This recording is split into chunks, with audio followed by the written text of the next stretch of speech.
सांगली जिल्ह्यातील वाळवा तालुक्यातील पेठ गाव प्रसिद्ध आहे मल्हार मानकेश्वर यात्रेसाठी। श्री मल्हारी मानकेश्वर हे भगवान शिवाचे अवतार मानले जातात। एका आख्यायिकेनुसार पेठ गावच्या कदम घराण्यातील महिला सुरुल गावच्या मानकेश्वराच्या भक्त होत्या। त्यांच्या भक्तीला प्रसन्न होऊन देव पेठमध्ये प्रगटले असे सांगितले जाते। मल्हार मानकेश्वर यात्रा ही महाशिवरात्री निमित्त भरवली जाते। या यात्रेसाठी मानाच्या खुल्या काट्या उपस्थित असतात। फाल्गुन शुद्ध द्वितीयेला यात्रेचा मुख्य दिवस असतो। या दिवशी मल्हारी मंदिरात मानकऱ्यांच्या हस्ते लंगर तोडण्याचा विधी पार पडतो।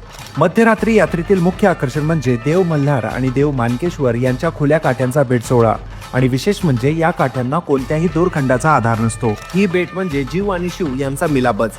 भाविकांकडून केली जाणारी गुलाल आणि भंडाऱ्याची एकत्रित उधळण हे या यात्रेचे वेगळेपण दर्शवते।